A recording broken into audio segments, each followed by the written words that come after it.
హైదరాబాద్లో ఉండే వెంకట్ అనే వ్యక్తి ఒక ప్రైవేట్ కంపెనీలో ఉద్యోగం చేస్తుండేవాడు. పెళ్లి అయిన కొత్తగా ఇద్దరు కలిసి తమ జీవితం బాగుండాలని కలలు కంటూ ఉండేవారు. వెంకట్ చిన్నప్పటినుండి సాయిబాబా భక్తుడు. ప్రతి గురువారం బాబా మందిరానికి వెళ్లడం అతని అలవాటు. ఒకరోజు అనుకోకుండా కంపెనీ లోపల జరిగిన మార్పుల వల్ల వెంకట్ ఉద్యోగం కోల్పోయాడు.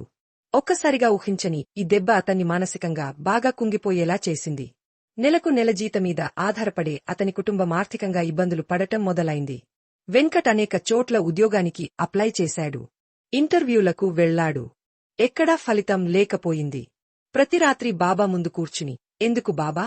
నేను నీమీద నమ్మకంతో ఉన్నాను కదా, నన్ను ఎందుకు వదిలిపెడుతున్నావు అంటూ కన్నీటితో ప్రార్థించేవాడు.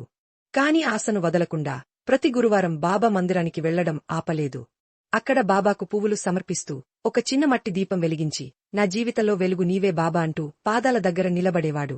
ఒకరోజు సిరిడిలో ఉన్న ఒక అతని ఫ్రెండ్ ఫోన్ చేసి, ఇక్కడ మా కంపెనీలో ఓ మంచి ఉద్యోగం ఖాళీగా ఉంది, నిన్నే గుర్తుకు వచ్చావు, నీ రెస్యూమే పంపించు అన్నాడు. వెంకట్ వెంటనే రెస్యూమే పంపించాడు. 2 రోజుల తర్వాత వీడియో ఇంటర్వ్యూ జరిగింది. ఆ ఇంటర్వ్యూలో అతడు ఎలాంటి టెన్షన్ లేకుండా ఎంతో ఆత్మవిశ్వాసంతో మాట్లాడాడు.